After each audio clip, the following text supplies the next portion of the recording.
of Section 1 the following. 11. It is in the national security interest of the United States to combat anti-Semitism around the world because A. Anti-Semitism is a challenge to the basic principles of tolerance, pluralism, and democracy, and the shared values that bind Americans together.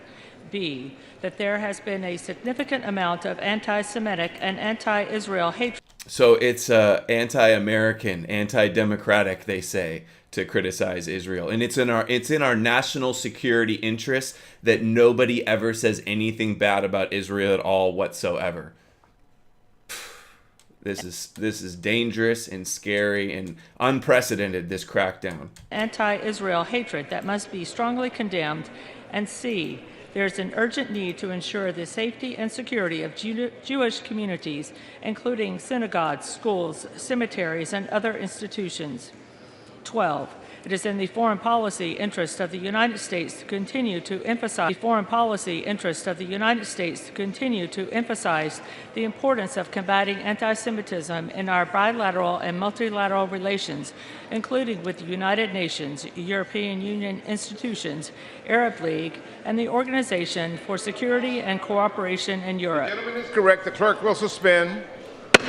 So it's not just an American crackdown on anti-Semitism, it's America leading the way for a worldwide crackdown on anti-Semitism. House will come on so-called anti-Semitism. Come to order. The gentleman from Tennessee may proceed. All right. The clerk will continue to report the amendment. 13, because it is important to the national security interests of the United States to maintain strong bipartisan support for Israel, the only democracy in the Middle East. All attempts to delegitimize and deny Israel's right to exist must be denounced and rejected. 14. All attempts to delegitimize. That means any criticism. And rejected.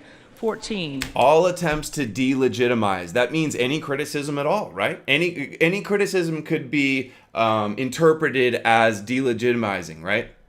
I bet you anything AIPAC wrote this bill. And isn't it funny that one congresswoman sticks her head up and says AIPAC has influence, and then boom, they punish her, and it sends a chilling effect and makes them all afraid to speak up. This is Orwellian and creepy and ugh.